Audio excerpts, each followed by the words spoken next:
ఇవాళ టాపిక్ వచ్చేటప్పటికల్లమ్మా Heisenberg uncertainty principle Heisenberg uncertainty principle ఇక్కడ కొంచెం చూసుకోండమ్మా జాగ్రత్తగా కాన్సెప్ట్ వైజ్ కొంచెం ఉండదు సార్. ఇప్పుడు నన్ను చూడగలుగుతున్నారు, ఒక ఆబ్జెక్ట్ ని చూడగలుగుతున్నాము అంటే రీజన్ ఏంటమ్మా, మన మీద పడిన లైట్ అంటే ఇప్పుడు ఆ ట్యూబ్ లైట్ నుంచి వచ్చిన లైట్ నా మీద పడి అది రిఫ్లెక్ట్ అయితేనే, అంటే ఒక ఆబ్జెక్ట్ ని మనం చూడాలి. In order to see an object అంటే the light which is falling on that object should reflected back అమ్మా. మనం ఎప్పుడైతే ఒక ఆబ్జెక్ట్ చూడాలనుకుంటున్నామో దాని మీద లైట్ పడినప్పుడు ఇక్కడ మనం ఇలా ఉంటాం, ఇక్కడ నుంచి ఉంటాం, మన ఐకి మన కంటికి ఈ లైట్ రిఫ్లెక్ట్ అయినప్పుడు అంటే ఆబ్జెక్ట్ మీద పడిన లైట్ రిఫ్లెక్ట్ అయితేనే we can see that object అమ్మా. మనం ఒక ఆబ్జెక్ట్ ని చూడాలి అంటే దాని మీద పడిన లైట్ దాని మీద పడిన లైట్ కంపల్సరీ ఏమవ్వాలమ్మా, రిఫ్లెక్ట్ అవ్వాలి. రిఫ్లెక్ట్ అయితేనే we can see that object. అదే మనకి సార్ మనం అనుకుంటే ఎలక్ట్రాన్ ఉంది, మరి ఎలక్ట్రాన్ మీద లైట్ పడినప్పుడు అది కూడా రిఫ్లెక్ట్ అయ్యింది కదా సార్. మరి అది why can't you see our naked eye, మన కంటికి ఎందుకు కనపడదు సార్ ఎలక్ట్రాన్ ప్రోటాన్ అది వాటి మీద లైట్ పడదా అంటే పడిద్ది. బట్ చూడమ్మా, మనకి ఇన్ ఆర్డర్ ఇదే పాయింట్, ఈ పాయింట్ కావాలరా, in order to reflect the light reflect అవ్వాలి అంటే కంపల్సరిగా the wavelength of the light should be less than the size of the object అమ్మా. మనం తీసుకున్న సైజ్ ఆఫ్ ది ఆబ్జెక్ట్ కన్నా తక్కువ ఉండాలరా, then only the light will be reflected back అమ్మా. మనం తీసుకునే మనం చూడాలి, ఒక ఆబ్జెక్ట్ చూడాలి అంటే the light which is falling on that object, the wavelength of the light which is falling on that object should be less than the size of the object. మనం చూసే ఆబ్జెక్ట్ యొక్క size కన్నా తక్కువ ఉంటేనే it will be reflected back రా. But sir మనకి electronic size తో compare చేసుకుంటే wave length of the light which is falling on the object is greater than the dimensions or size of the electron. మనం పంపించే light అంటే ఈ light white light ఎన్ని కూడా ఏంటంటే దాని యొక్క వేవ్ లెంత్ అనేది ఎలక్ట్రాన్ యొక్క సైజ్ కన్నా ఎక్కువ ఉంది. కాబట్టి ఏమైంది అంటే the light will B passes without reflection అమ్మా. వితౌట్ రిఫ్లెక్షన్, ఎలాంటి రిఫ్లెక్షన్ జరగకుండా పాస్ అయిపోయింది అంటారు. అందుకే ఒక ఆబ్జెక్ట్ మనం చూడాలి అంటే దాని మీద పడుతున్న లైట్ యొక్క వేవ్ లెంత్ ఎలా ఉండాలమ్మా, సైజ్ ఆఫ్ ది ఆబ్జెక్ట్ కన్నా తక్కువ ఉండాలి. మరి వైట్ లైట్ లో ద్వారా ఎలక్ట్రాన్ పడదా అంటే పడదు. ఎందుకు పడదురా, because the wavelength of the light is greater than the size of the electron అమ్మా. ఎలక్ట్రాన్ కన్నా అంటే మైక్రోస్కోపిక్ పార్టికల్స్ తో కంపేర్ చేసుకుంటే మైక్రోస్కోపిక్ పార్టికల్స్ యొక్క సైజ్ ఎక్కువ, కాబట్టి ఆటోమేటిక్ గా రిఫ్లెక్షన్ జరిగింది, ఇక్కడ రిఫ్లెక్షన్ జరగదు. మరి సార్ ఎలక్ట్రాన్ సైజ్ దానికన్నా తక్కువ వేవ్ లెంత్ ఉన్న లైట్ రా. Okay, the wavelength of the light which is falling on the electron, if it is less than the size of the electron యొక్క size కన్నా తక్కువ ఉంటే definitely it will be reflected back అమ్మా. But white light is not possible రా, white light కుదరదమ్మా. Okay, మనం పంపించే light wavelength size of the electron కన్నా తక్కువ ఉంటే డెఫినెట్ గా రిఫ్లెక్ట్ అయింది. బట్ అంత వేవ్ లెంత్ తక్కువ ఉంది అంటే the wavelength is very very very less అంటే it's energy is very very very higher. మనం తీసుకున్న లైట్ యొక్క వేవ్ లెంత్ బాగా తక్కువ ఉంది అంటే ఎనర్జీ ఎక్కువ ఉన్నట్టే కదమ్మా. According to equation is equal to hc by lambda ప్రకారం చూసుకున్నప్పుడు wavelength of the electron తక్కువ, wavelength of the light తక్కువ ఉంది అంటే ఎనర్జీ అంత ఎక్కువ ఉన్నట్టుగా ఆటోమేటిక్ గా జాచడమా. అంత ఎనర్జీ ఉన్న లైట్ ఎప్పుడైతే స్ట్రైక్ అయిందో, ఓకేనా, when the light strike the electron it changes its position అమ్మా. ఎందుకంటే అంత ఎనర్జీ ఉన్న లైట్ ఒక్కసారి ఎలక్ట్రాన్ మీద పడంగానే ఏమైందిరా అంటే it changes its position and also it changes its velocity or momentum అంటారమ్మా. మాసలకు మారదు కాబట్టి పొజిషన్ మారిద్ది అండ్ ఇట్స్ వెలాసిటీ కూడా మారిద్దిరా. పొజిషన్ మారింది, వెలాసిటీ కూడా మారింది.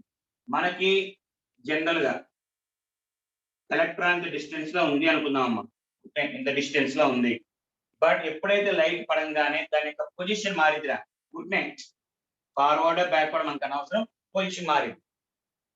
ఎంతైతే change in position next time కనుక్కున్నప్పుడు నీకు ఎలక్ట్రాన్ ఇక్కడ ఉంటుంది కదా, అదే ఎలక్ట్రాన్ జాగ్రత్త అర్థం చేసుకున్నామా.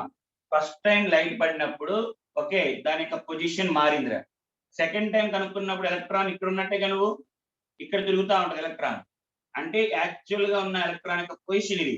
బట్ మనం ఇక్కడ కనుక్కున్నాంరా, అంటే కొంత గ్యాప్ కనుక్కున్నాం. ఆ గ్యాప్ ని ఏమంటారంటే అమ్మా అన్సర్టెనిటీ అంటారు. We called as uncertainty. What is mean by uncertainty అంటే ఎంత డిఫరెన్స్ లో మనం పొజిషన్ కనుక్కున్నాం, లేదా ఎంత డిఫరెన్స్ లో మనం వెలాసిటీ కనుక్కున్నాం. యాక్చువల్ వెలాసిటీకి మనం కనుక్కున్న వెలాసిటీకి డిఫరెన్స్ ఏమంటారంటే మా అన్సర్టెనిటీ అంటారు. అంటదని అన్సర్టెనిటీ. సార్ ఎందుకు పొజిషన్ మారిద్ది, ఎందుకు వెలాసిటీ మారిద్ది అంటే in order to see the electron, the light which is falling on that electron should has very less wavelength because of its small size. దాని యొక్క సైజ్ బాగా తక్కువ ఉండటం వల్ల వేవ్ లెంత్ కూడా తక్కువ ఉండాలి. అంత తక్కువ వేవ్ లెంత్ ఉన్న లైట్ ఎప్పుడైతే పడంగానే ఎనర్జీ అంటే ఎనర్జీ ఎక్కువ ఉంటుందమ్మా, ఆటోమేటిక్ గా పొజిషన్ మారిద్ది, వెలాసిటీ మారిద్ది అంటారమ్మా. అది ఎంత డిస్టెన్స్ లో అంటే ఎంత వేరియేషన్ లో మనం కనుక్కున్నాం, that is called as uncertainty అంటారు. అన్సర్టెనిటీ. మళ్ళీ ఒక్కసారి చూడమ్మా, ఒక లైట్ ఒక ఆబ్జెక్ట్ ని మనం చూడాలి. In order to see an object, the light which is falling that on that object should be greater than the size of the object or less than size of the object. Less than. పడుతున్న light యొక్క wave length అనేది మన object యొక్క size కన్నా తక్కువ ఉంటేనే strikes the object and get reflected back. ఎప్పుడైతే reflect అయిందో ఆ రిఫ్లెక్ట్ అయిన లైట్ మన కంటికి కనబడిద్దమ్మా. బట్ అలా ఎలక్ట్రాన్ అంటే ఎలక్ట్రానిక్ మైక్రోస్కోపిక్ పార్టికల్స్ అన్ని కూడా మనకి ఎందుకు కనపడవురా అంటే the light which is falling అంటే white light, the light which is falling on that object has more wavelength when compared to size of the object అమ్మా. సైజ్ ఆఫ్ ది ఆబ్జెక్ట్ తో compare చేసుకుంటే light యొక్క wavelength ఎక్కువ ఉంటుందిరా, కాబట్టి automatic గా pass అయిపోయింది. Does not reflected. That's why we cannot see the ఏంటమ్మా microscopic particle throughout naked eye. But sir compulsory చూడాలి అంటే ఆబ్జెక్ట్ యొక్క సైజ్ కన్నా వేవ్ లెంత్ తగ్గించుకోవాలిరా. మరి ఎలక్ట్రాన్ చాలా చిన్నది కాబట్టి పడుతున్న లైట్ యొక్క వేవ్ లెంత్ కూడా చాలా తక్కువ ఉండాలిరా. అంత తక్కువ ఉన్న వేవ్ లెంత్ అంటే ఎనర్జీ ఎక్కువ ఉంటుందిరా. అంత ఎనర్జీ ఉన్న రేడియేషన్ ఎప్పుడైతే దీన్ని పడంగానే ఆటోమేటిక్ గా దీని యొక్క పొజిషన్ మారిద్దమ్మా. పొజిషన్ మారిద్ది, వెలాసిటీ కూడా మారిపోయిద్దిరా. పొజిషన్ మారిద్ది, వెలాసిటీ మారిద్ది, మూమెంటం అంటారమ్మా. Velocity or momentum. So position మారిద్ది, వెలాసిటీ మారిద్దిరా. అది ఎంత తేడారో అంటే ఎంత డిఫరెన్స్ లో మనకి ఆ డిఫరెన్స్ మారిద్దో దాన్ని అన్సర్టెనిటీ అంటారు. దాన్ని ఏమంటారంటే అన్సర్టెనిటీ. సో హైసెన్బర్గ్ ఏం చెప్పాడంటారా,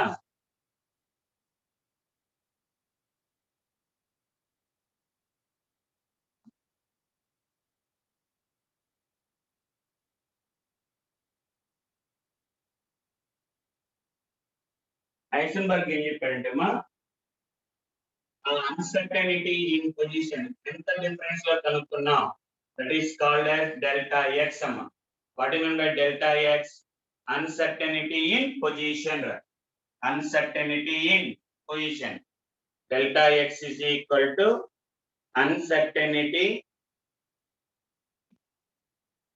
uncertainty in position. Uncertainty in position, okay, into uncertainty in momentum. Uncertainty in momentum. Delta P ante uncertainty in momentum, mass into velocity. Uncertainty in momentum. Okay, అలాగా uncertainty position and uncertainty momentum ఎప్పుడు లెక్కేసుకున్నా it is greater than or equal to h/n² అన్నాడమ్మా. h/n². n అంటే some integer 1 2 3 4 అలాగా ఎంత తీసుకున్నా, ఇప్పుడు ఎంత తీసుకున్నా delta x into delta P is always greater than h/n² అన్నాడమ్మా. కానీ తర్వాత మనకి ఎలక్ట్రాన్ కి కనుక్కున్నప్పుడు delta x into delta p is always greater than or equal to h/4π అన్నాడు. అంటే 1π 2π 3π కి అప్లికబుల్ అవ్వదు. అంటే ఎక్స్పెరిమెంటల్ కనుక్కుంటే 4π కన్నా ఎక్కువే ఉందన్నాడమ్మా. అంటే ఇది మనకి హైసెన్బర్గ్ అన్సర్టెనిటీ ప్రిన్సిపల్ యొక్క స్టేట్మెంట్ అమ్మా. ఏంటంటే ద ప్రొడక్ట్ ఆఫ్ అన్సర్టెనిటీ ఎంత డిఫరెన్స్ లో కనుక్కున్నాం, uncertainty in position and uncertainty in momentum is always greater than h/4π. Right sir, దాన్నే మనం ఏంట్రా డిఫరెన్స్ లో కనుక్కుంటున్నాం కానీ ఎగ్జాక్ట్ పొజిషన్ ఎగ్జాక్ట్ మొమెంటం కనుక్కోలేం. అంటే పొజిషన్ కనుక్కుంటే మూమెంట్ మారిపోయింది, మూమెంటం కనుక్కుంటే పొజిషన్ మారిపోయిందిరా. అందుకని వాళ్ళు ఏం చెప్తారంటే మా it is impossible to determine exact it is impossible to determine exact position and exact momentum of an electron simultaneously అంటే వెంటనే. okay, it is impossible to determine exact position and exact momentum of an electron simultaneously. For example, if the electron is present in second orbit, what is the distance? 0.529 into n square అంటే 2 square. And what is the velocity? 2.18 into 10 power 8 by 2 కదమ్మా. ఇది according to Bohr's theory exact radius and exact velocity కనుక్కుంటావచ్చు. But Heisenberg ప్రకారం ఇప్పుడు electron ఇలా తిరుగుతుందమ్మా, దాని మీద light పడినప్పుడు ఏమైందిరా? It's velocity changes and momentum changes అన్నాం. అంటే యాక్చువల్ గా పొజిషన్ కనుక్కున్నారా సార్, ఇంత డిస్టెన్స్ లో ఉంది అన్నాం. బట్ ఎప్పుడైతే స్ట్రైక్ అయిందో దాని యొక్క పొజిషన్ ఫ్రంట్ బ్యాక్ వెళ్ళింది అనుకున్నారా, వచ్చింది అనుకున్నాం. అది ఏ ఆర్బిట్ చెప్పలేరు, అది ఏ ఆర్బిట్ తెలియదు మనకి. ఓకే, ఇప్పుడు దాని యొక్క వెలాసిటీ కనుక్కోవాలనుకుంటే యాక్చువల్ మనకి వెలాసిటీ ఎంత రావాలి? ఆ ఎలక్ట్రాన్ ఇంత రావాలి. బట్ వెలాసిటీ మారిపోయింది కదమ్మా. అంటే పొజిషన్ ఎగ్జాక్ట్ కనుక్కుంటే మొమెంటం మారిపోయిద్దిరా. ఒకవేళ మొమెంటం ఎగ్జాక్ట్ కనుక్కుంటే పొజిషన్ మారిపోయింది అని చెప్తారమ్మా. So it is impossible to determine exact position and exact momentum of an electron simultaneously అంటారు. యాక్చువల్ డెఫినేషన్ ఇది, స్టేట్మెంట్. సమ్స్ చేసేప్పుడు ఈ ఫార్ములా వాడతారు. So exact position and exact momentum of an electron cannot be calculated or cannot be determined simultaneously. అంటే అదే electron యొక్క position, అదే electron యొక్క మొమెంటం ఒకేసారి కనుక్కోలేం. కనుక్కున్నామంటే మారిపోతా ఉంటాయి అని చెప్తాడమ్మా. అందుకనే మనకి ఏంటంటే దాన్ని మనం delta x into delta p is greater than or equal to h by 4π అంటారమ్మా. H by 4π.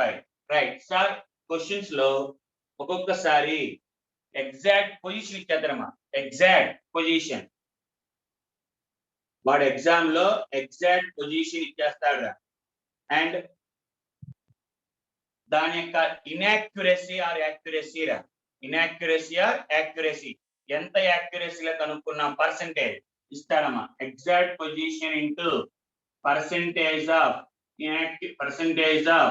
ఇన్యాక్యురసీ రా. Percentage of inaccuracy or accuracy ఏదని రాసుకోవచ్చమ్మా. Percentage of inaccuracy or accuracy. అలాగే మొమెంటం కూడా ఇస్తాడమ్మా. మొమెంటం అంటే ఎగ్జాక్ట్ వెలాసిటీ ఇస్తాడు. ఎగ్జాక్ట్ వెలాసిటీ ఇచ్చి into its percentage of inaccuracy ఇస్తాడమ్మా. Inaccuracy or accuracy. ఇది మనకి థియరీ పార్ట్. సమ్స్ చేసేటప్పుడు ఎలా చేస్తారు ఏంటి అని చూద్దాం ఒకసారి. చూసుకోవడం ఒక్కసారి. Exact position, uncertainty in position and uncertainty in momentum is greater than or equal to h by 4π రా. అంటే యాక్చువల్ ఫస్ట్ n అన్నాడమ్మా, బట్ ఎప్పుడు చూస్తున్నా కూడా 4π h by 4π కన్నా ఎక్కువే వస్తుంది అని కనుక్కుని ఇంకా greater than equal to h by 4π. Sums చేసేటప్పుడు when you are doing the sums we will take it as equal to రా. సమ్స్ చేసేటప్పుడు ఈక్వల్ టు తీసుకుంటాం కానీ మామూలుగా అయితే we take it ఏంటమ్మా greater than or equal to h by. కానీ statement ఏంటంటే exact position and exact momentum కనుక్కోలేము సైమల్టేనియస్లీ అంటాడమ్మా. ఎగ్జాక్ట్ పొజిషన్ అదే కానీ సైమల్టేనియస్ కాకుండా ఆఫ్టర్ సమ్ టైం పొజిషన్ కనుక్కున్న ఒక గంట తర్వాత వెలాసిటీ కనుక్కోవచ్చు, వెలాసిటీ కనుక్కున్న తర్వాత పొజిషన్ కనుక్కోవచ్చు. కానీ వెంటనే అదే ఎలక్ట్రాన్ యొక్క పొజిషన్ అండ్ మొమెంటం వెంటనే కనుక్కోలేము, ఎంతో కొంత డిఫరెన్స్ ఉంటుంది అంటాడమ్మా. అది మనకి ఏంటంటే ఐసెన్బర్గ్ అన్సర్టెనిటీ ప్రిన్సిపల్. దీని సమ్స్ ఉంటాయమ్మా. ఈ సమ్స్ ఎలా ఉంటాయో చూడండి ఒకసారి.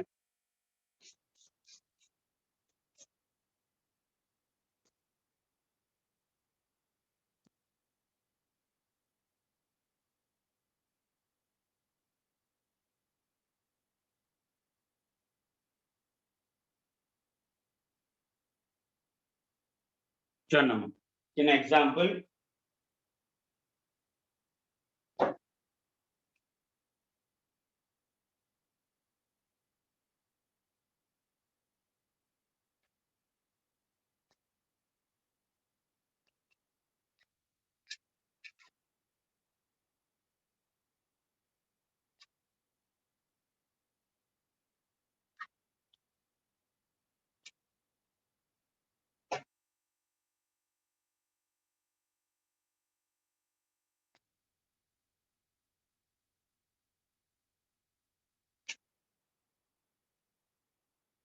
క్వశ్చన్ రాసుకోండి అమ్మా.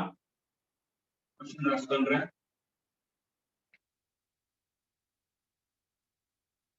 The uncertainty in position, uncertainty in position and velocity, uncertainty in position and velocity are 10 power minus 10 meters, 10 power minus 10 meters and 5.27 into 10 power minus 24 meters per second. The uncertainty position and velocity, uncertain position velocity are 10 power minus 10 meters and 5.27 into 10 power minus 24 meters. Calculate mass of the particle. Calculate mass of the particle. Sir, simple. Uncertainty position ఇచ్చాడు, velocity ఇచ్చాడు, mass. So మన formula ఏంటి? Delta x into delta p ని ఇలా రాసుకోవచ్చమ్మా. Delta x into delta p ని, delta p అంటే mass into velocity, mass మారదు కాబట్టి ఎం రాసుకుంటాం. అండ్ ద ఫార్ములా సమ్స్ చేసేటప్పుడు ఈక్వల్ టు h బై 4π అని చెప్పాం కదమ్మా. దేర్ఫోర్ మనకు కావాల్సిన ఏంటి? ఎం రా. ఎం కావాలంటే h by 4π delta x into delta v అమ్మా. Delta x into delta v. h value 6.625 into 10 power minus 34 అన్ని మీటర్స్ లో వచ్చాడు కాబట్టి by 4 into pi value 3.14 10 power minus 10 into delta v 5.27 into 10 power minus 24 అమ్మ. So అంతా calculate చేసుకుంటే ఆ calculation finally we get 0.1 kg sir. We get 0.1 kg వస్తుందమ్మా. Okay, no need of calculation here. Just మీరు ఇది సాయంత్రం స్టడీ అవర్స్ లో చేసుకుందరు గానమ్మా. Okay, so 0.1 m 0.1 kgs. Director delta x ఇచ్చేస్తాడు, డెల్టా వి గాని డెల్టా పి అందులో ఏదో కనుక్కోమంటాడమ్మా. రైట్, సెకండ్ మోడల్ ఇంపార్టెంట్ అమ్మా, రాసుకోండి. సెకండ్ మోడల్ ఇంపార్టెంట్ అమ్మా.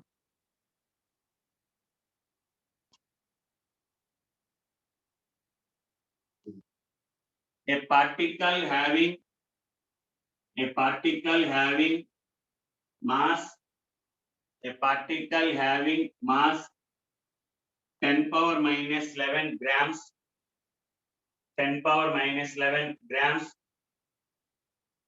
and velocity equal to 10 power minus 4 centimeter per second. Velocity equal to 10 power minus 4 centimeter per second, comma, the error in measurement of velocity,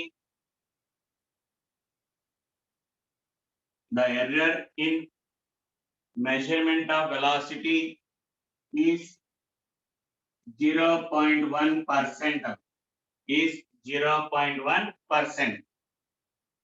Now error in the measurement of velocity is 0.1%.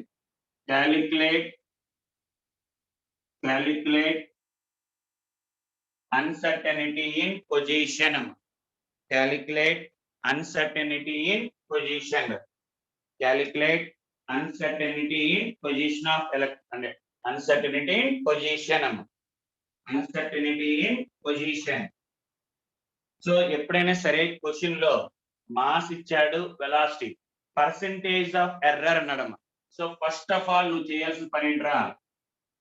First చేయాల్సిన పని delta x question mark, మరి delta v ఇచ్చాడా, percentage of error అని ఇచ్చాడు.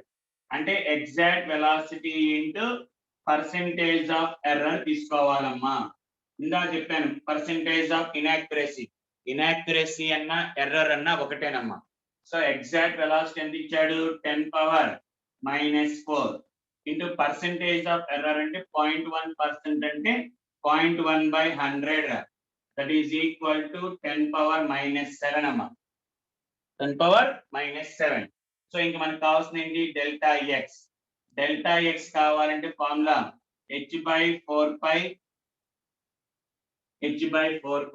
ఇదే ఈ formula ప్రకారం into m into delta v m m into delta v h value 6.625 into 10⁻⁻27 ఇక్కడ ఎందుకని అన్ని SI యూనిట్స్ ఇచ్చాడు కాబట్టి -34 ఇవన్నీ కూడా CGS యూనిట్స్ కాబట్టి we take it as into my 10⁻⁻24 divided by 4 into 3.14 into mass of the substance given as 10⁻⁻11 into 10⁻⁻7 10⁻⁻7 and the answer will be equal to nearly 5.28.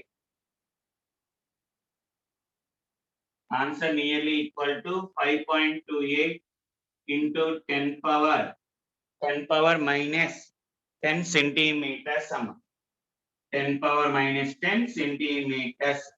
నేను answer centimetres వస్తాను అన్ని CGS institute కాబట్టి we get 10 centi అంటే మీకు ఇక్కడ answer గురించి కాదురా అక్కడ ఎలా సబ్స్టిట్యూట్ చేయాలో చూసుకోండి ఒక్కసారి ఎలా సబ్స్టిట్యూట్ చేసుకోవాలి ఏంటి అని రైట్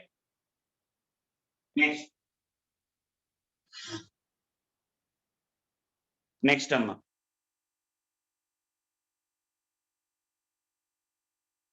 థర్డ్ క్వశ్చన్ చూడమ్మా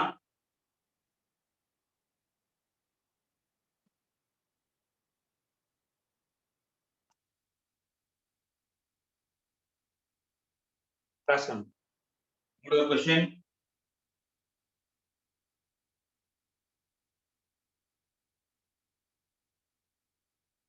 right if uncertainty in position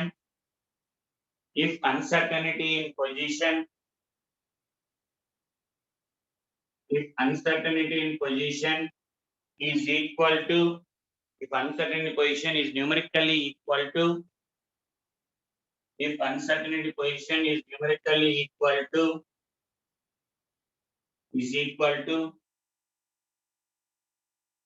if uncertainty position is numerically equal to uncertainty in position is numerically equal to uncertainty position then calculate delta Vm then calculate uncertainty in velocity delta ante uncertainty then calculate uncertainty in velocity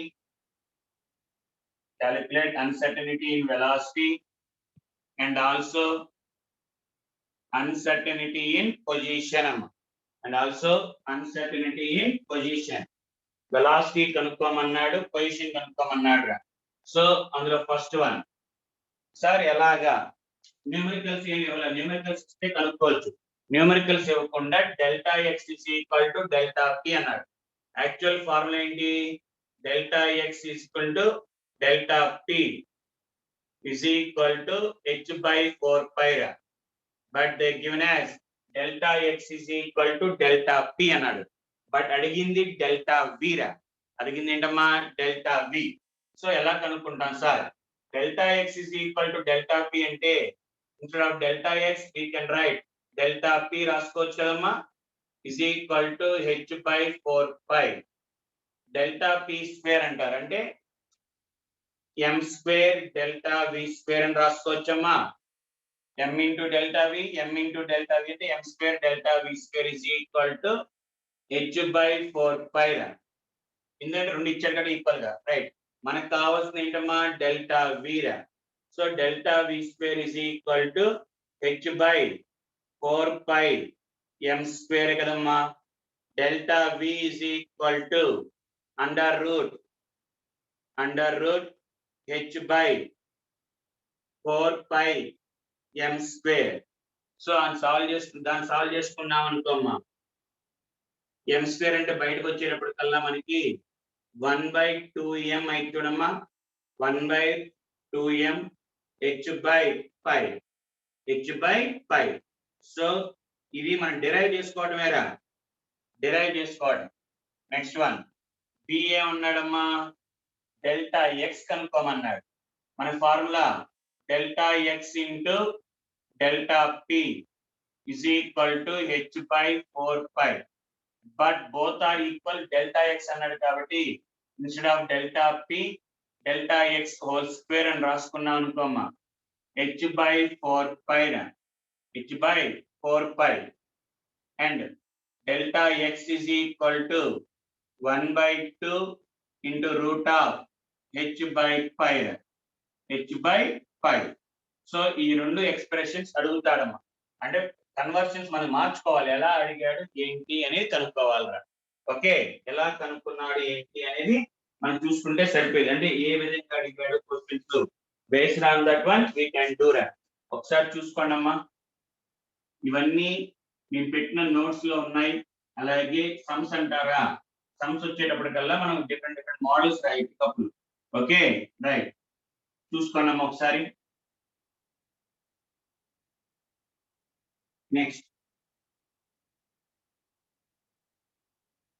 next వచ్చేటప్పటికి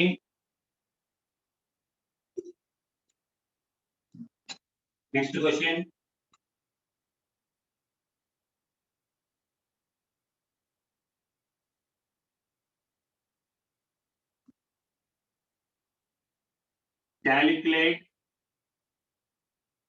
calculate uncertainty in momentum. Calculate uncertainty in momentum if exact position is known. If exact position is known. డెల్టా p కనుక్కోమన్నాడమ్మా. Exact position, not delta x. Exact position తెలుసు అన్నాడు. ఒకవేళ delta అంటే X అంటే ఏంటి, మా ఎగ్జాక్ట్ పొజిషన్ అంటే ఏంటి, మనకి ఎక్కడ కావాలో పొజిషన్ ఎంత డిస్టెన్స్ కావాలో అక్కడే కనుక్కున్నాము అంటే delta X is equal to 0 అనే కదమ్మా. ఇఫ్ ఎగ్జాక్ట్ పొజిషన్ కనుక్కున్నాము అంటే అన్సర్టనిటీ అంటే ఎంత డిఫరెన్స్ కనుక్కున్నాం 0నేగా, ఎందుకంటే ఎగ్జాక్ట్ కనుక్కున్నాం. సార్ ఎగ్జాక్ట్ కనుక్కున్నాం డెల్టా ఎక్స్ 0 అంటే అప్పుడు డెల్టా p ఏమైందిరా, delta p is equal to h/4π delta x కదమ్మా. బట్ డెల్టా ఎక్స్ ఎంత అన్నాడు, 0 అన్నాడు. డెల్టా ఎక్స్ ఏమన్నాడమ్మా, 0. సో సంథింగ్ బై 0 ఏంట్రా, ఇన్ఫినిటీ అమ్మ. ఇదేంట్రా, infinity. So sir exact position కనుక్కున్నామంటే ఎగ్జాక్ట్ మొమెంటం కనుక్కోలేము. అందుకే ఫస్ట్ అయిపోయింది, it is impossible to determine exact position and exact momentum of electron ఏంట్రా సైమల్టేనియస్లీ, వెంటనే. అంటే పొజిషన్ కనుక్కున్నామంటే వెలాసిటీ అన్న మొమెంటం అన్న ఒకటే కదా ఇక్కడ. అలాగే ఎగ్జాక్ట్ పొజిషన్ కనుక్కున్నామా, ఎగ్జాక్ట్ మొమెంటం ఇన్ఫినిటీ. సపోజ్ దీనికి రివర్స్ రాసుకోవడం, దీనికే రివర్స్ రాసుకో. If exact position is known రా, ఎగ్జాక్ట్ పొజిషన్ మనకి తెలుసు అమ్మా. If exact position exact position already అయిపోయింది కదమ్మా. ఎగ్జాక్ట్ వెలాసిటీ,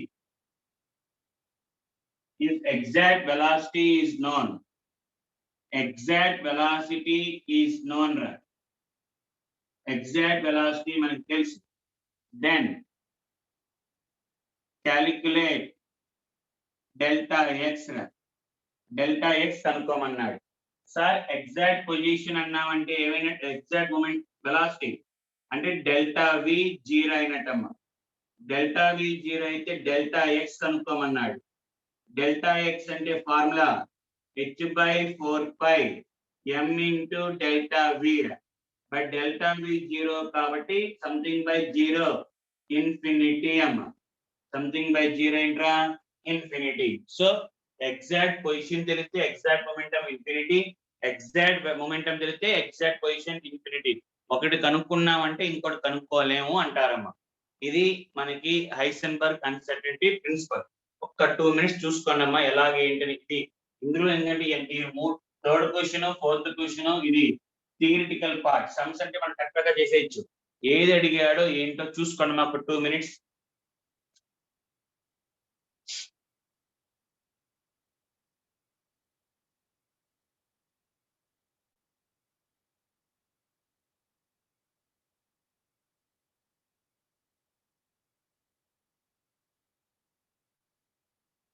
నెక్స్ట్ అమ్మా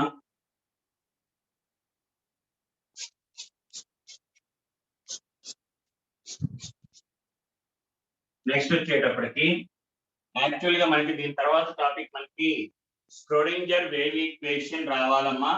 but in order to know the Schrodinger wave equation మనకుందర నెక్స్ట్ ఆ స్క్రోడింజర్ వేవ్ ఈక్వేషన్ చెప్పేటప్పుడు మనకి దానికన్నా ముందు ఏంటంటే క్వాంటమ్ నెంబర్స్ అంటే ఏంటి అవి ఐడియా రావాలమ్మా. ఓకే, క్వాంటమ్ నెంబర్స్ అలాగే ఆర్బిటాల్స్ అంటే ఏంటి, షేప్ ఆఫ్ ది ఆర్బిటాల్స్ ఏంటి, అవన్నీ వస్తే అప్పుడు మనకి స్క్రోడింజర్ వేవ్ ఈక్వేషన్ లో చెప్పే టర్మ్స్ అమ్మా. నాట్ ఓన్లీ స్క్రోడింజర్ వేవ్ ఈక్వేషన్, ఇప్పటి నుంచి చెప్పే ప్రతి దాంట్లో కూడా మనకి తెలిస్తే ఈజీ అయిపోయింది.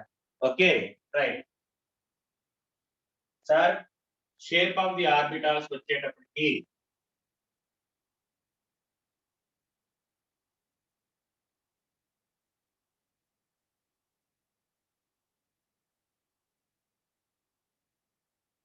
షేప్ ఆఫ్ ది ఆర్బిటాల్స్ అందులో అసలు what is mean by orbit అంటే నేను చెప్పాను already. What is mean by orbit? The path, the circular path which in which electron revolves around the nucleus. A path లో అయితే electron nucleus చుట్టూ తిరిగిద్దో ఆ path ని ఆర్బిట్ అంటారమ్మా. ఆ పాత్ ని ఏమంటారా? ఆర్బిట్. అలాగే సార్ ఎలక్ట్రాన్ ఇలా తిరుగుతా ఉంటది అంటారా. ఇలా తిరుగుతున్నప్పుడు ఏ ఏరియాలో అయితే ఎలక్ట్రాన్ డెన్సిటీ విల్ బి అంటే probability of finding electron is maximum. మనకి అన్ని చోట్ల ఎలక్ట్రాన్ దొరకదురా, కొన్ని చోట్లనే ఎలక్ట్రాన్ దొరికింది. ఎలక్ట్రాన్స్ న్యూక్లియస్ చుట్టూ ఏ ఏరియా మనం చెప్పేటప్పుడు ఆర్బిట్ అని చెప్తాం.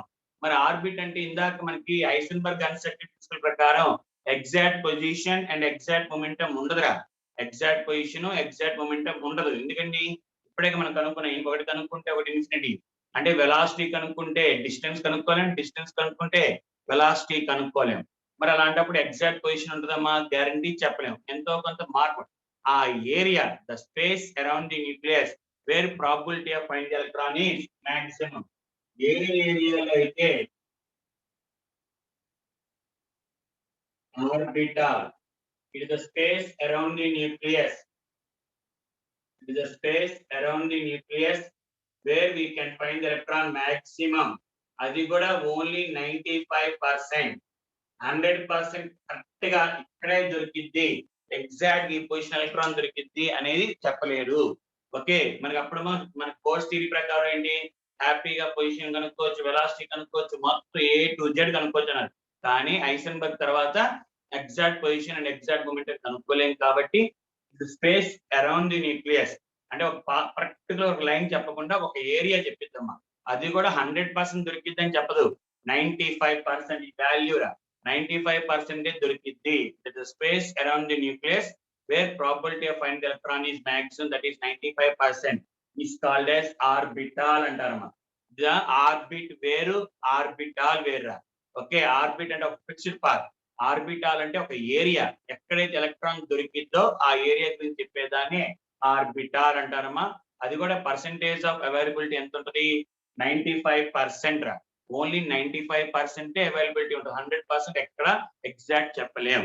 రైట్, దాన్ని మన వాళ్ళు ఈ ఆర్బిటాల్ కి డిఫరెంట్ డిఫరెంట్ షేప్స్ ఉంటాయమ్మా.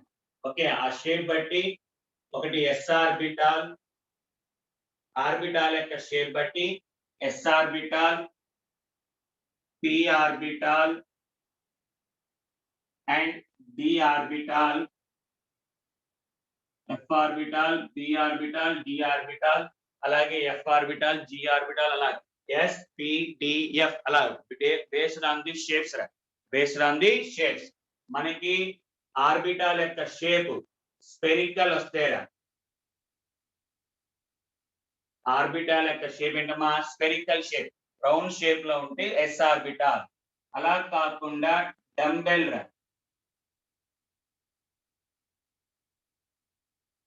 డంబెల్ అమ్మా, డంబెల్ షేప్, ఈ షేప్ రా. డంబెల్ షేప్ లో ఉంటే we called as p orbital. అదే మనకి ఇలాగా డబల్ డంబెల్ అమ్మా, డబల్ డంబెల్. డబల్ డంబెల్ ఉంటే డి ఆర్బిటాల్. అలాగే ఎఫ్ ఆర్బిటాల్ కి అవన్నీ డిఫ్యూజ్ అని అవన్నీ చెప్తారమ్మా, మనకి అన్ని అవసరం లేదురా. Only s orbital, p orbital, d orbital యొక్క షేప్స్ తెలిస్తే చాలు. సార్ ఎస్ ఆర్బిటాల్ యొక్క షేప్ ఏం చెప్పానమ్మా, స్పెరికల్ రా. అంటే ఇలా ఉంటది, ఇదంతా space around the nucleus, spherical in shape అమ్మ, స్పెరికల్ ఇన్ షేప్. ఇది న్యూక్లియస్. అండ్ పి ఆర్బిటాల్ కి డంబెల్. డంబెల్ వచ్చేప్పటికల్లా మనకి 3 టైప్స్ ఛాన్సెస్ ఉన్నాయి p లో. ఒకటి, if the electron rotates in or oriented in x axis, x axis లో orientation జరిగితే దాన్ని px ఆర్బిటాల్ అంటారమ్మా. దాన్ని px ఆర్బిటాల్. x axis లో x axis లో మనకి ఓరియంటేషన్ జరిగితే, అండ్ ఈ ఒక్కొక్క దాన్ని వి కాల్డ్ యాజ్ లోబ్ అంటారమ్మా. ఏరియాని లోబ్ అంటారు. అదే if the electron rotates in or oriented in y orbital, y axis, y axis లో y axis లో ఓరియంటేషన్ జరిగితే py ఆర్బిటాల్ అంటారమ్మా.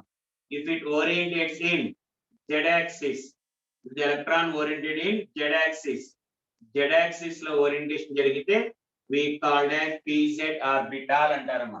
x axis లో అయితే px ఆర్బిటాల్, y axis అయితే py ఆర్బిటాల్, z axis అయితే pz ఆర్బిటాల్. అలాగే d orbital కి వచ్చేటప్పటికల్లా if the lobes are and the electron orientates in x axis and y axis, x axis loan y axis లో జరిగితే దాన్ని dxy orbital అంటారు. పేర్లు dxy ఆర్బిటాల్. అలాగే కాకుండా if they are oriented in yz axis, yz axis లో జరిగితే then it is called as dyz orbital అంటారమ్మా. dyz orbital. if the electrons are oriented in x axis and z axis, x axis లోను z axis లో orientation జరిగితే we called as dxz orbital అంటారమ్మా. dxz orbital. suppose if the orientation, the electron orientates in between x axis and y axis, not on the axis, between the x axis and y axis, then that orbital is called as dx square y square orbital అంటారమ్మా. dx square y square orbital. అదే if the oriented in z axis, z axis లో orientation జరిగి and ఇక్కడ ఇంకో shape వస్తుంది, ఇలా ఉంటుంది shape. And ఇక్కడ ఒక రింగ్ లాగా ఫామ్ అయిద్దమ్మా. అంటే ఇదంతా ఏరియాలో తిరుగుతూ ఉంటది. దాన్ని we called as dz square orbital అంటారమ్మా. dz square orbital. అండ్ ఇక్కడ ఈ రింగ్ ఉంది కదమ్మా, ఈ రింగ్ లాగా, ఈ రింగ్ ని ఏమంటారంటే we called as torus ring అంటారమ్మా. We called as torus ring. Okay, torus ring అంటారు, గుర్తుంచుకోవాలరా. ఇది షేప్స్ ఆఫ్ ది. ఇవన్నీ కూడా మనకి ఎక్స్పెరిమెంటల్ గా, అంటే డయాగ్రమాటిక్ గా మనకి డైఫ్రాక్షన్ టెక్నిక్ ద్వారా we can find the shape of the orbital. ఇలా ఎలక్ట్రాన్ s ఆర్బిటాల్ లో, ఎలక్ట్రాన్ s ఆర్బిటాల్ లో ఉంటే ఇలా, లేదా ఒక ఆర్బిటాల్ యొక్క షేప్ ఇలా ఉంది అంటే ఈ ఏరియాలో దొరుకుతుందంటే s ఆర్బిటాల్ అని పేరు పెట్టారమ్మా.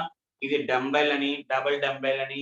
అలాగే ఎఫ్ ఆర్బిటాల్ కి, ఎఫ్ ఆర్బిటాల్ కి, టి ఆర్బిటాల్ కి అవన్నీ కూడా ఏంటంటే షేప్స్ ఇంకా పేర్లు పెట్టలేదమ్మా. డయాగ్రమాటిక్ గా కూడా ఎక్కడా చెప్పలేదు. Only s p d. మిగతా వాటి స్ట్రక్చర్స్ అన్ని కాంప్లెక్స్ స్ట్రక్చర్స్ అంటారమ్మా.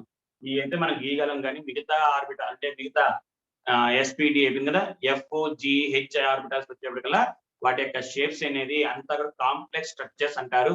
దాని గురించి మనం మాట్లాడమమ్మా. సో ఇవి shapes of the orbitals. Okay, గుర్తుంచుకోవాలరా. ఎక్స్ యాక్సిస్ అయితే పిఎక్స్ గుర్తుంటదేమో, ఏంలే.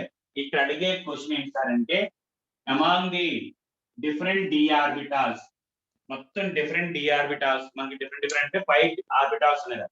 అందులో ఒక దాని యొక్క షేప్ ఎంటైర్లీ డిఫరెంట్. అన్నిట్లో 4 లోబ్స్ అన్నారా, అన్నిట్లో కూడా 4 లోబ్స్ ఉన్నాయి. బట్ ఒకే ఒక్క దాంట్లో ఏంటమ్మా 2 లోబ్స్ ఏరా. ఒకే ఒక్క దాంట్లో 2 లోబ్స్ ఉంటాయి. అదేంటంటే dz స్క్వేర్ ఆర్బిటాల్.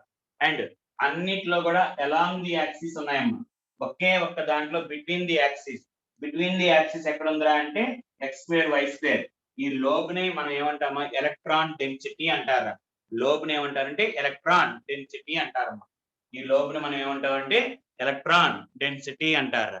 సో ఇదంతా కూడా మనకి షేప్స్ ఈ గుర్తుంటే అప్పుడు క్వాంటమ్ నెంబర్స్ చెప్పడానికి ఈజీ అయిపోయిందిరా. Okay right sir, very very very very important రా.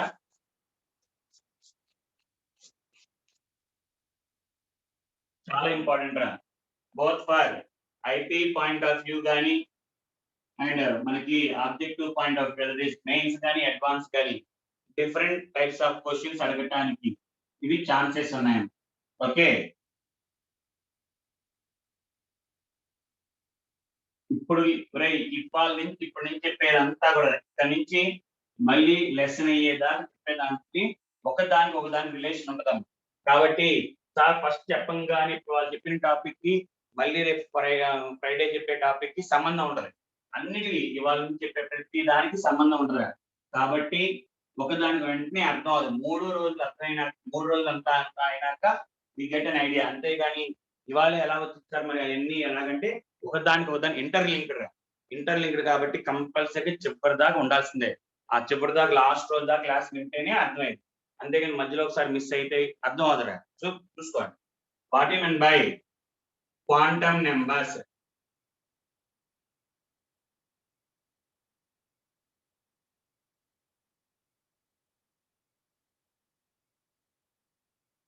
క్వాంటమ్ నెంబర్స్ అంటే ఏంటి సార్ అంటే the numbers which are used to know the address of the electron or position of electron. ఏ ఆర్బిటాల్ లో ఉంది, ఎలాగుంది, ఏంటి మొత్తం position of electron in an atom.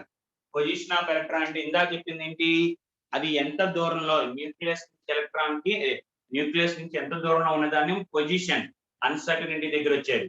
ఇక్కడ పొజిషన్ ఆఫ్ ఎలక్ట్రాన్ అంటే ఏ ఆర్బిట్ లో ఉంది, ఫస్ట్ ఆర్బిటా, సెకండ్ ఆర్బిటా, థర్డ్ ఆర్బిటా. ఆర్బిట్ లో మళ్ళీ ఏ ఆర్బిటాల్, ఎస్ ఆర్బిటాలా, పి ఆర్బిటాలా, డి ఆర్బిటాలా, ఎఫ్ ఆర్బిటాల్. మళ్ళీ పి లో ఉంటే అది పిఎక్స్ లో ఉందా, పివై లో ఉందా, పిజెడ్ లో ఉందా. అలాగే పిఎక్స్ లో ఉంటే క్లాక్ వైజ్ రొటేట్ చేస్తుందా, యాంటీ క్లాక్ వైజ్. మొత్తం complete address of the electron రా. పొజిషన్ అన్నం కన్నా ఇంకా బెటర్ ఏంట్రా అంటే better to call it as complete address of the electron. ఒక ఎలక్ట్రాన్ యొక్క కంప్లీట్ అడ్రస్ గురించి చెప్పేదాన్ని క్వాంటమ్ నెంబర్స్ అంటారమ్మా. దాన్ని ఏమంటారా? Quantum numbers. రైట్. సో అందులో ఫస్ట్ వచ్చేటప్పటికల్లా మనకి ప్రిన్సిపల్ క్వాంటమ్ నెంబర్ అంటారు. జాగ్రత్త వినండి రా, ఒకదానికి ఇంకొకటి కాబట్టి ప్రిన్సిపల్ క్వాంటమ్ నెంబర్ పిఏఎల్ రాశాను. Principal quantum number. Okay, principal quantum అంటే ప్రిన్సిపల్ అయితే PAL right. Principal quantum number. Okay, ఏంటి సార్ ఈ ప్రిన్సిపల్ క్వాంటమ్ నెంబర్ గురించి చెప్పింది? ఓకే, ఎవరు అంటే it is proposed by Niels Bohr అమ్మ. Niels Bohr. Okay, proposed by Niels Bohr and it is represented by symbol n అమ్మ. It is represented by symbol ఏంట్రా? n. and values of n అమ్మ. n యొక్క values ఎక్కడి నుంచి start అవుతాయంటే 1, 2, 3, 4 and so on. Nothing but number of the orbit అమ్మ. 1, 2, 3 అంటే orbit. n value ఎప్పుడు 0 అవదురా. n value ఎప్పుడు 0 అవదు. Sir what is the main use of n value? n value యొక్క మెయిన్ యూజ్ ఏంటి సార్ అంటే it mainly tells about. Okay, n value యొక్క main use ఏంటంటే it tells about the size and energy of the orbit అమ్మ. Size and energy of the orbit. Size and energy of orbit చెప్పిద్దిరా. Orbit అంటే electron ఏ orbit లో ఉంది తెలుసుకుంటాం. Orbit యొక్క సైజ్ ఎంత, ఆర్బిట్ యొక్క షేప్ ఎంత చెప్పొచ్చురా. And already we know that what is size అంటే రేడియస్ కదమ్మా. సార్ రాంగ్ అన్నారు కదా అంటే జస్ట్ ఎక్స్ప్లెనేషన్ పార్ట్ అంతేరా. 0.529 into n square by z రా. n square by z. అలాగే ఎనర్జీ ఎలా కనుక్కుంటాం? -13.6 into z square by n square అమ్మ. z square by n square electron volts per atom. electron volts per atom. Right sir చూడండి, ఓకేరా. మనకి చిన్న logic గుర్తించడం, చిన్న టాపిక్ చిన్నది కావాలరా. ఇక్కడ చూడండి, మనకి ఆల్రెడీ ఐడియా ఉంటే ఈజీ అయిపోయింది. ఫస్ట్ ఆర్బిట్ సార్, ఇది సెకండ్ ఆర్బిట్, ఇది third orbit. Sir first orbit లో మనకి ఒకటే, దీన్ని ఏమంటారమ్మా, వీటిని ఏమంటారా ఆర్బిట్స్ అంటారు. వీటిని ఏమంటారమ్మా, లేదా ముందు గీస్తాను తర్వాత మనకి చెప్పేస్తాను. ఒకసారి మళ్ళీ మీకు డౌట్ చిన్న చిన్న గీత అర్థం అవ్వదు.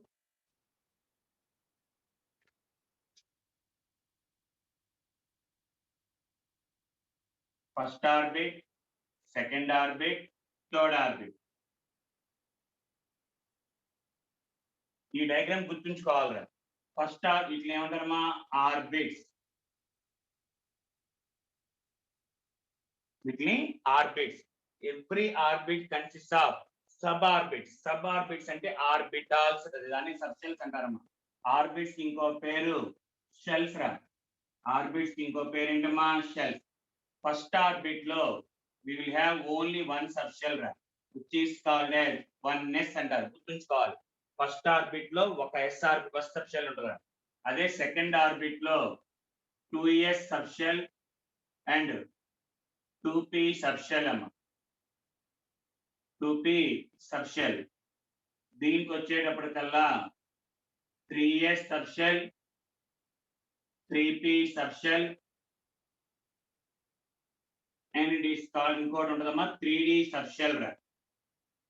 ఇవన్నీ ఒకదానికో దాని లింక్ ఉంటాయని చెప్పారు. చివరి దాకా శుక్రవారం దాకా క్లాస్ వింటేనే అర్థమయ్యేది.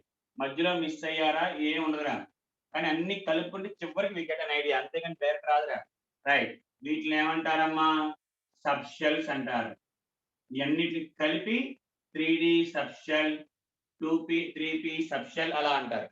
అందులో ఇండివిజువల్ బాక్స్ రా, ఒక్కొక్క బాక్స్ అమ్మా, ఒక్కొక్క బాక్స్ రా we called as ఆర్బిటాల్స్ అంటారమ్మా. we called as orbitals, which are also called as subshells. subshells orbitals అంటారమ్మా, which are also called as subshells. So orbit అంటే ఏంటి, సబ్షెల్ అంటే ఏంటి, ఆర్బిటాల్స్ అంటే ఏంటి ఒకసారి చూసుకోండి అమ్మా. రైట్, ఇక్కడ మనం అడిగేది ఏంటి జాగ్రత్త చూడండి ఒకసారి. For a given n value, మీకు n వాల్యూ ఇస్తాడు సార్, n వాల్యూ ఇస్తాడు. n వాల్యూ ఇచ్చి they will ask to find out number of subshells అడుగుతాడు. నెంబర్ ఆఫ్ సబ్షెల్స్ ఇన్ని, నెంబర్ ఆఫ్ ఆర్బిటాల్స్ ఇన్ని and number of electrons in an orbit ఇన్ని. ఏంటి values sir, n value 3 అనుకున్నారా, n value 3 అనుకున్నాం. 3 లో ఎన్ని సబ్షెల్స్ ఉంటాయి 1 2 3గా, అంటే n వాల్యూ ఎంత ఇచ్చాడో అదే ఉంటుందిరా. n వాల్యూ 3 ఇస్తే సబ్షెల్స్ కూడా 3a, 3s 3p 3d.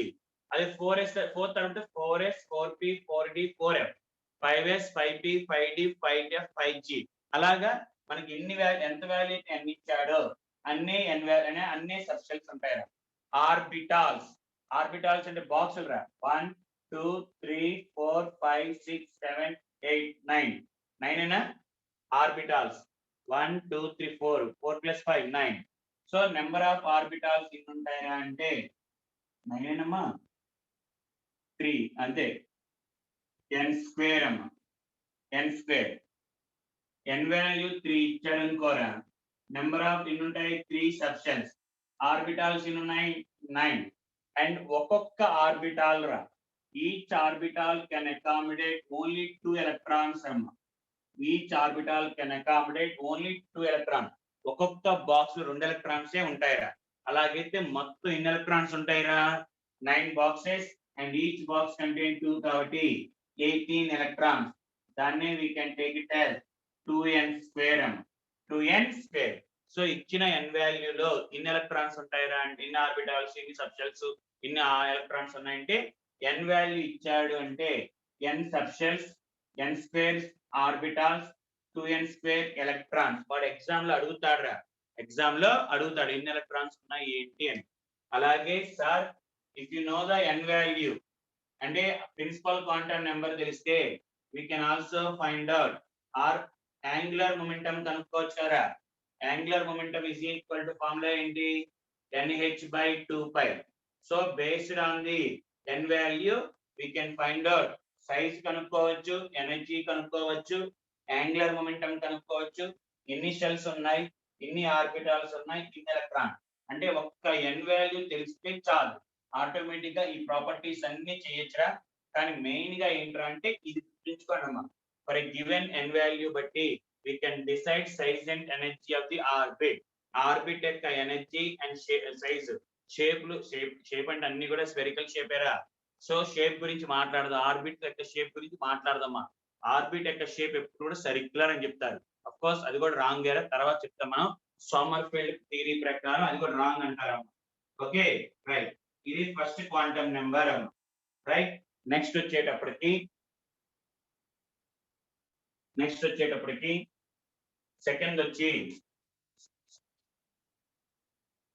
Second quantum number వచ్చి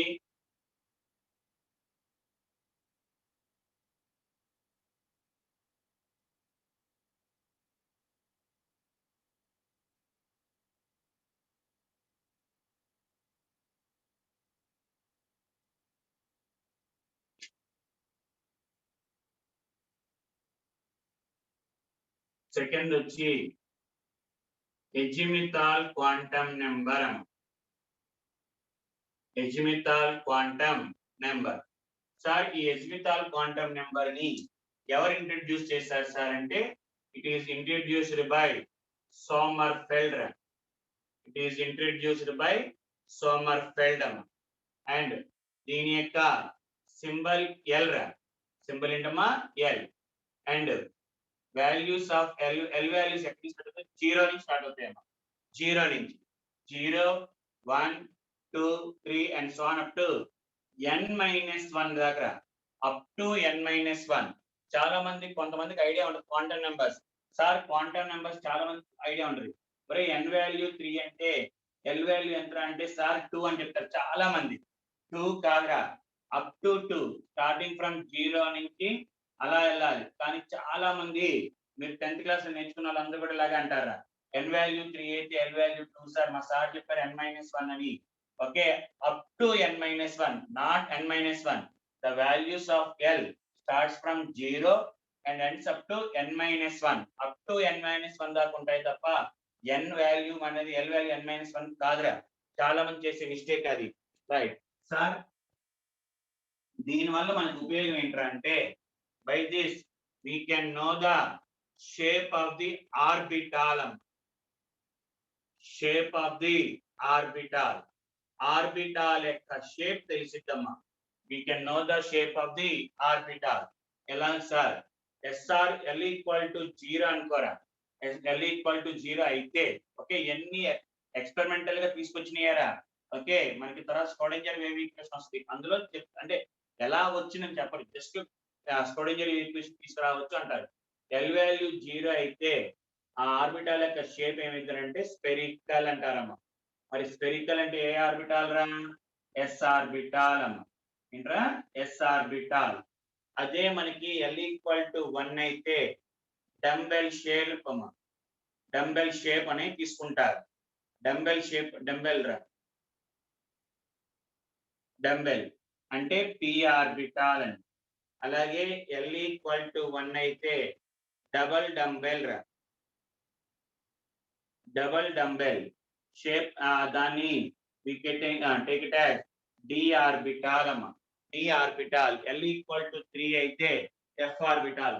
మీరు ఈ మధ్యలో గుర్తుంచుకోగలరా, ఎస్ ఆర్బిటాల్ కి ఎల్ వాల్యూ 1 అని, ఎల్ వాల్యూ 0 అని తీసుకోవాలి. సమ్ చేసేటప్పుడు ఎస్ ఆర్బిటాల్ కి ఎల్ వాల్యూ ఎంతమా 0. పి ఆర్బిటాల్ పి సబ్షెల్ కి ఎల్ వాల్యూ 1. అంటే మన ఎలక్ట్రాన్ ఎస్ ఆర్బిటాల్ లో ఉంటే దానికి ఎల్ వాల్యూ 1 అని, పి సబ్షెల్ లో ఉంటే ఎల్ ఈక్వల్ టు 1 అని, డి సబ్షెల్ లో ఉంటే ఎల్ ఈక్వల్ టు 2 అని అంటారు. ఓకే, అలా తీసుకోవాలి. ఓకే, అలాగే మనకి ఏంటి సార్ అంటే,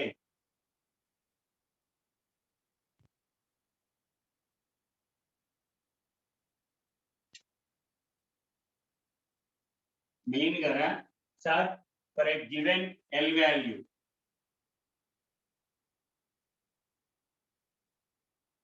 ఎల్ వాల్యూ ఇచ్చాడు. ఎల్ వాల్యూ ఇచ్చినప్పుడు సార్ నెంబర్ ఆఫ్ సబ్షెల్స్ రా, ఆ నెంబర్ ఆఫ్ ఆర్బిటాల్స్. సబ్షెల్ అంటే డైరెక్ట్ అది ఒకటేగా, ఎల్ వాల్యూ ఇచ్చారంటే వన్నే, అది కూడా రాస్తారు, ఎందుకంటే మనకి కన్ఫ్యూజ్ అవుతాం మన తర్వాత.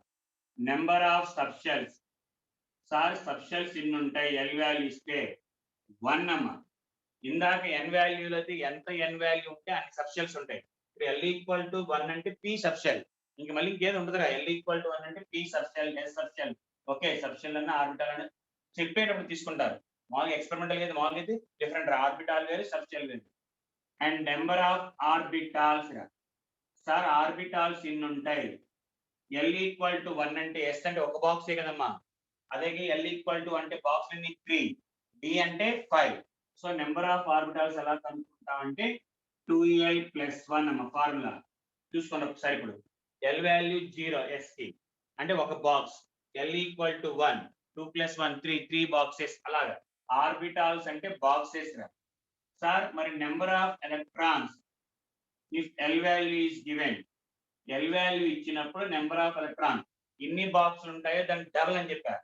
ఒక్కొక్క బాక్స్ లో 2 పడితే total number of boxes into 2 రా అంటే 2l + 1 which is taken as 4l + 2 రా, 4l + 2 అమ్మ. నెంబర్ ఆఫ్ ఎలక్ట్రాన్స్ ఎన్ని ఉంటాయంటే 4l + 2 అంటారు. నెక్స్ట్ సార్, ఇందాక ఎంవిఆర్ అంటే యాంగులర్ మొమెంటం, ఇక్కడ మనకి ఆర్బిటాల్ యాంగులర్ మొమెంటం. ఇవి మనకి ఫిజిక్స్ లో వస్తాయి, ఆర్బిటాల్ యాంగులర్ మొమెంటం. ఆల్రెడీ మీకు ఫిజిక్స్, అటామిక్ ఫిజిక్స్ జరుగుతున్నట్టు ఉందమ్మా. Okay, I think orbital angular momentum రా, orbital angular momentum, orbital angular momentum which is symbol capital S అమ్మ, capital L, orbital angular momentum capital L. Okay, దాని definition ఏముండదు రా, L is equal to root of L into L + 1 అమ్మ, L into L + 1 h/2π. దాన్నే మన వాళ్ళు ఏం చేస్తారంటే L root of L into L + 1 h bar అంటారు, h బార్. ఇది మనకి ఆర్బిటాల్ యాంగులర్ మొమెంటం గురించి. ఫస్ట్ చెప్పినవన్నీ కూడా మనకి IP point of view, mains IP point of view. తర్వాత చెప్పిన పాయింట్స్ అన్ని కూడా ఆబ్జెక్టివ్ పాయింట్ ఆఫ్ వ్యూ రా. సో మనం ఇందాక కూడా అంతే, ఫర్ గివెన్ ఎన్ వాల్యూ నుంచి ఇవన్నీ. సో కానీ అన్ని అది ఆబ్జెక్టివ్ టైప్, ఇవన్నీ కూడా మనకి ఇంటర్మీడియట్ టైప్ ఆఫ్ తో అడుగుతారు క్వశ్చన్స్ రా. ఒకసారి చూసుకోండి అమ్మా. ఆర్బిటాల్ యాంగులర్ మొమెంటం అంటే డెఫినేషన్ లేదు మనకి. Okay, if you want to know the definition అంటే ఫిజిక్స్ సార్ చెప్పినప్పుడు they will get. Orbital angular momentum అంటే ఏంటి, స్పిన్ యాంగులర్ మొమెంటం అంటే ఏంటి, మాల్ యాంగులర్ మొమెంటం అంటే ఏంటి, everything will be discussed by physics sir అమ్మా.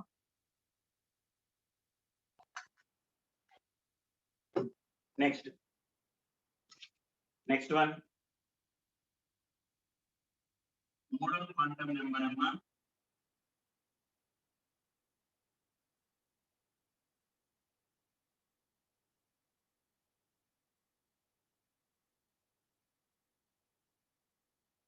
ఇవన్నీ మీకు మళ్ళీ క్లీన్ గా రావాలంటే చెప్పాను కదా, మొత్తం టాపిక్ అంతా అయితే కానీ మీ గెట్ అన్ ఐడియా రా. మూడవ క్వాంటం నెంబర్ వచ్చి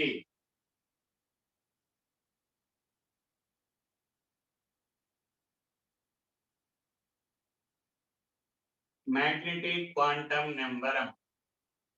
magnetic quantum number, what you mean by magnetic quantum number? Magnetic quantum number అంటే దాన్ని ఇంట్రడ్యూస్ చేసింది ఎవరంటే మా ల్యాండే. ఇంట్రడ్యూస్ చేసింది Lande and represented by symbol small m రా, represent by symbol small m. Okay, కొంతమంది ఇలా కూడా రాస్తారు, కొంతమంది ఎన్ఎల్ అని రాస్తారా, గుర్తుంచుకోవాలి, ఎన్ఎల్ అని రాస్తారమ్మా. కొంతమంది ఎం అని డైరెక్ట్ రాసేస్తారా, కొంతమంది ఎల్ అని రాస్తారు, ఎన్ఎల్ అని రాస్తారు, కొంతమంది డైరెక్ట్ ఎం అని రాస్తారు. అంటే మన ఇష్టం రా, మెయిన్ గా ఎం అని గుర్తుంచుకోవడం. అండ్ సార్, దీని యొక్క ఎం వాల్యూస్, ఎం యొక్క వాల్యూస్ ఎక్కడి నుంచి ఎక్కడి వరకు ఉంటాయిరా అంటే it is given as from -L నుంచి ప్లస్ ఎల్ రా, -L2 plus L including zero. Zero కూడా ఉంటదమ్మా, ఇంక్లూడింగ్ జీరోతో సహా కలిపి. అండ్ ఇక్కడ ఏం చెప్పిస్తారంటే it tells about the orientation of orbital. Orientation of orbital, orbital యొక్క ఓరియంటేషన్ అంటే ఎక్స్ యాక్సిసా, వై యాక్సిసా, జెడ్ యాక్సిసా.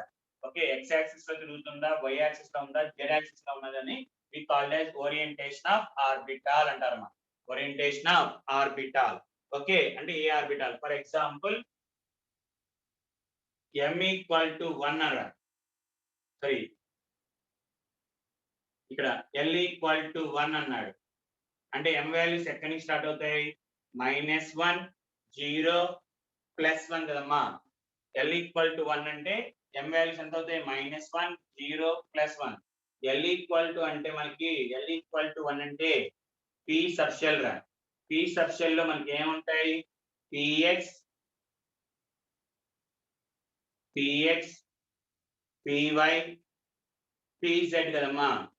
px py pz అంటే 3 అంటే x axis, y axis, z axis.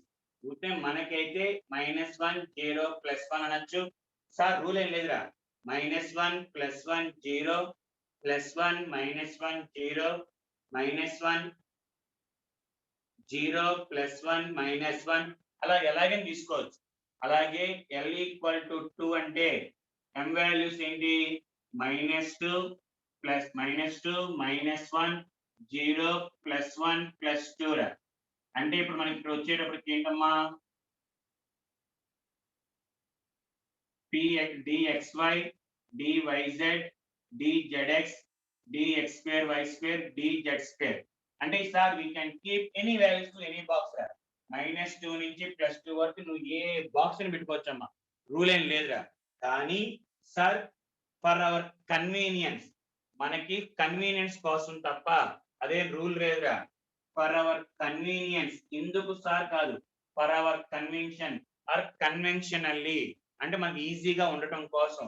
అంటే డెప్త్ కి వెళ్తే చాలా ఉంటదిరా, మామూలుగా జస్ట్ చెప్పేటప్పుడు కన్వెన్షనల్లీ దీన్ని pz ఆర్బిటాల్ కి dz2 ఆర్బిటాల్ కి రా. ఫర్ pz ఆర్బిటాల్ కి dz2 ఆర్బిటాల్ కి m వాల్యూ 0 అని తీసుకుంటారమ్మా. అది రూల్ లేదు, మేబీ తీసుకోవచ్చు తీసుకోకపోవచ్చమ్మా. ఓకే, కన్వెన్షనల్లీ అంటే మనకు అనుకూలంగా ఉండటం కోసం, మనకి ఎలా ఈజీగా ఉండటం కోసం ఇలా చెప్తారు. అది రూల్ లేదు, కన్వెన్షనల్లీ అని పదం. ఆ కన్వెన్షనల్లీ అంటే in order to make us easily to remember or easy to get the values అని చెప్పడం కోసం ఈ రెండు తీసుకోండి అని చెప్తారు. అంతేగాని రూల్ ఏం లేదమ్మా. It is does not have any rule. Okay right, అంతే ఇది. దాని మీద ఇంకేం ఉంటదమ్మా. నెక్స్ట్ లేదు ఒకవేళ అడిగితే నెంబర్ ఆఫ్ ఎలక్ట్రాన్స్, m అంటే ఒక్కొక్క బాక్స్ రా. ఒక్కొక్క బాక్స్ అంటే m వాల్యూ ఇచ్చాడు అంటే నెంబర్ ఆఫ్ ఎలక్ట్రాన్స్ ఎన్ని పడతాయేమో per each electron m value. ఒక్కొక్క m వాల్యూ కి నెంబర్ ఆఫ్ ఎలక్ట్రాన్స్ ఎన్ని ఉంటాయంటే 2 కదా. ఒక బాక్స్ గురించి చెప్పేది, ఒక బాక్స్ ఎన్ని ఎలక్ట్రాన్స్ పడతాయి? 2 ఎలక్ట్రాన్స్. అండ్ లాస్ట్ వన్ వచ్చేటప్పటికి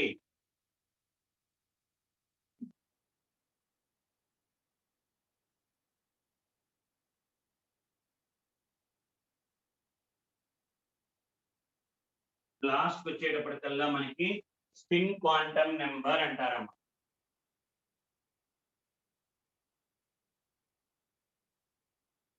spin quantum number. Okay, and ఈ స్పిన్ క్వాంటమ్ నెంబర్ ని ఇంట్రడ్యూస్ చేసింది ఎవరంటే అమ్మా ఉలెన్బెక్ అండ్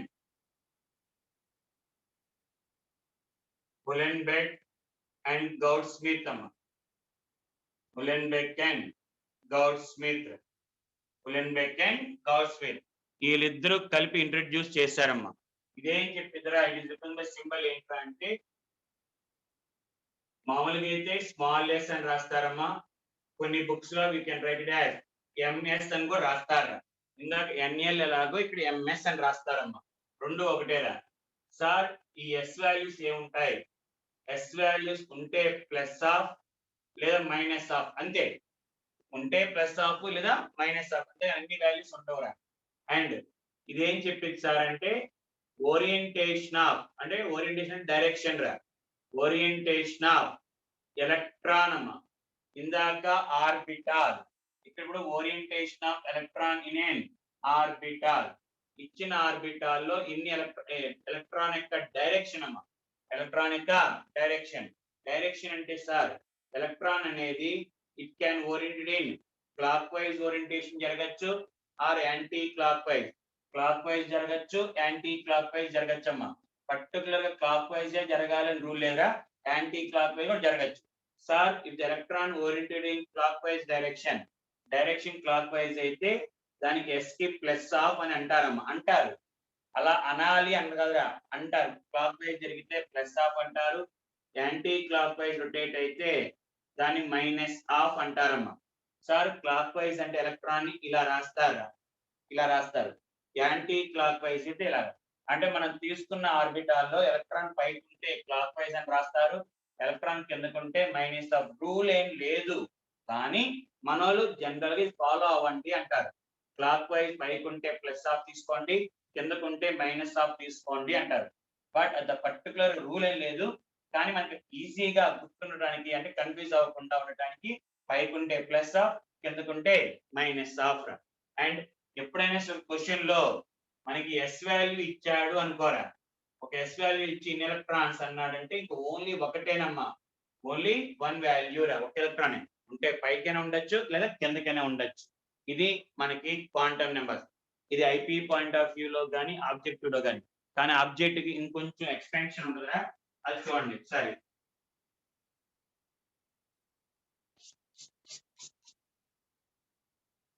జాగ్రత్తగా చూడమ్మా. First point,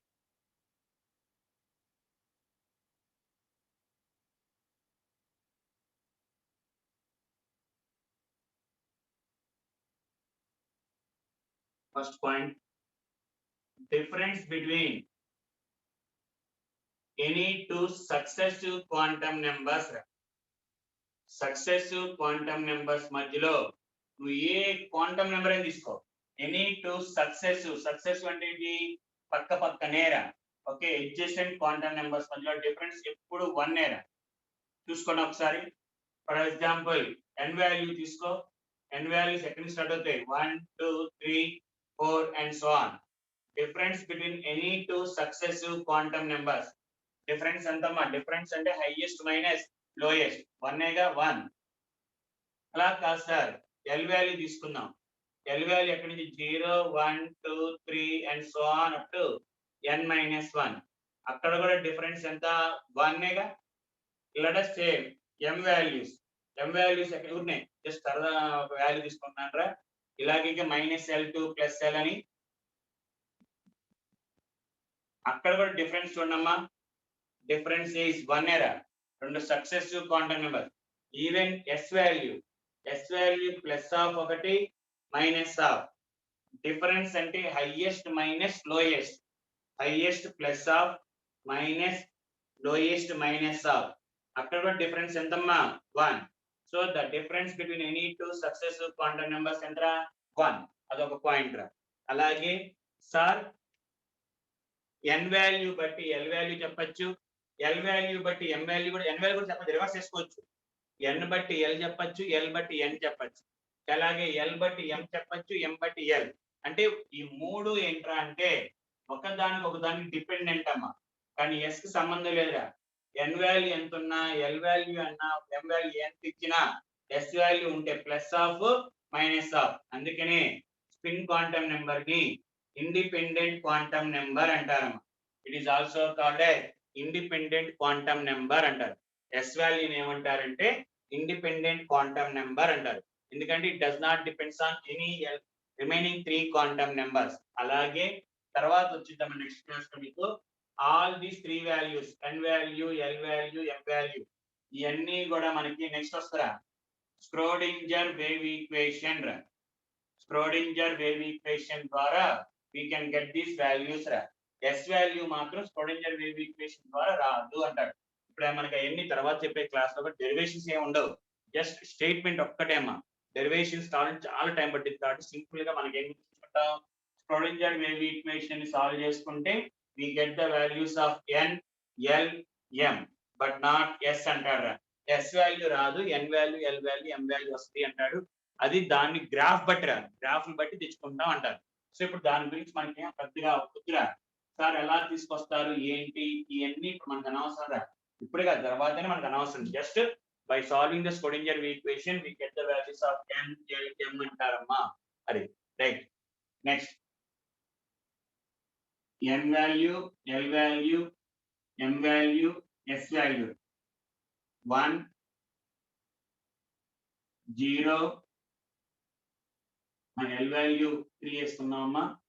l value 1, m value -1, s value plus half, n value 3, l value 4, -3 minus half, n value 4, l value 3, m value -4, l value, s value plus half, n value 4, l value 3, m value -3 and 0. అలాగే 0, 1, -1 plus half ఇలా ఇస్తాడమ్మా. ఇలాగ ఆప్షన్లు ఇచ్చి which are the following is possible set అంటే possible అయిద్దా possible అవదా అంటే ఆ numbers రావడానికి అవకాశం లేదా అని అడుగుతారమ్మా. పాసిబుల్ నాట్ పాసిబుల్ అని అడుగుతాడు. సో ఎలా చెక్ చేసుకుంటాం సార్ అంటే n వాల్యూ 3 ఛాన్స్ ఉందా లేదా జాగ్రత్త చూసుకునేది అడుగుతారు మనకి objective point of view. n value 3 sir n value second check వరకు ఉండొచ్చు అని చెప్పాను రా. 1, 2, 3 అండ్ సో ఆన్ ఉండొచ్చు. సో 3 పాసిబుల్ ఎరా. n వాల్యూ 3 అయితే l వాల్యూస్ ఎక్కడి నుంచి ఉంటాయి? 0, 1, 2 రా. ఇచ్చిన వాల్యూ 1 సో పాసిబుల్. మరి m వాల్యూ ఇప్పుడు l వాల్యూ ఎంత ఇచ్చాడు? 1 అంటే m వాల్యూస్ ఎంత ఉంటాయి? -1, 0, +1 ఛాన్సెస్. సో ఉంటే -1 ఉండొచ్చు, 0 ఉండొచ్చు, +1. మనకి ఇచ్చింది -1 అంటే ఉంది. s వాల్యూ ఉంటే plus half or minus half అంటే ఈ సెట్ ఏంటమ్మా? పాసిబుల్. సెట్ ఏంట్రా? పాసిబుల్. నెక్స్ట్ n వాల్యూ ఎంత ఇచ్చాడమ్మా? 3 అంటే l వాల్యూస్ ఎక్కడ ఉన్నాయి? 0, 1, 2 రా. బట్ 4 ఉందా? లేదు. అంటే ఈ సెట్ ఇంపాసిబుల్. ఈ సెట్ రాదురా. ఈ సెట్ రాదు. Next n value 4. n value 4 అయితే l వాల్యూస్ 0, 1, 2, 3 ఛాన్సెస్ ఉన్నాయి. కానీ ఇచ్చింది 3 అంటే పాసిబుల్. l వాల్యూ 3 ఇచ్చాడు. m వాల్యూస్ ఎక్కడి నుంచి ఉంటాయి? -3, -2, -1, 0, +1, +2, +3 కానీ ఇచ్చిన వాల్యూ -4 అంటే నాట్ పాసిబుల్. అంటే ఈ set not possible. Next n value 4, l value 3 పాసిబులేగా. l వాల్యూ 3 అయితే m వాల్యూ -3 కూడా పాసిబులే. But s value plus half గాని మైనస్ ఆఫ్ గాని ఉండాలి అంటే రాంగ్. నెక్స్ట్ n వాల్యూ ఎంత ఇచ్చాడు? 0 ఉండకూడదురా. Not possible. So possible not possible అనేది ఒకసారి చూసుకోండి అమ్మా.